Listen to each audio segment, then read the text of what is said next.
আসসালামু আলাইকুম। একজন জ্ঞানী ভদ্রলোক পাহাড়ে থাকতেন। পাহাড়ের গুহায় ধ্যানমগ্ন অবস্থায় সবসময় উনি থাকতেন। তো বিজ্ঞানীর দিকটা যেটা হতো যে এলাকার লোকজন তার কাছে আসতো বিভিন্ন সমস্যা নিয়ে। তো উনি তাদেরকে সমস্যার সমাধান দিতেন। তো এটা দিতে দিতে একটা সময় পর উনি দেখলেন যে একই লোক বারবার আসে, একই সমস্যা নিয়েই আসে। তো উনি ভাবলেন এটা কি করা যায়। তো একদিন উনি সবাইকে বসালেন, বসিয়ে বললেন যে আমি একটা কৌতুক বলি, আপনারা সবাই শুনেন। কৌতুক উনি বলা শুরু শুরু করলো। শুরু করার এক পর্যায়ে সবাই খুব হাসলো। হাসার পরে উনি 3 থেকে 5 মিনিট পরে আবার ওই একই কৌতুক সবাইকে শোনালো। শোনানোর পরে উম, কিছু লোক হাসলো, কিছু লোক আর হাসলো না।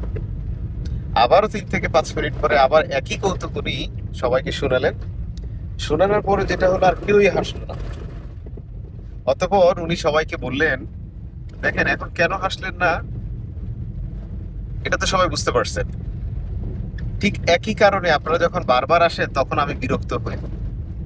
আপনারা সমস্যা নিয়ে বারবার আমার কাছে এসে কষ্ট প্রকাশ করার চাইতে সম্ভাব্য সমাধান নিয়ে কাজ করা আপনাদের জন্য জরুরি।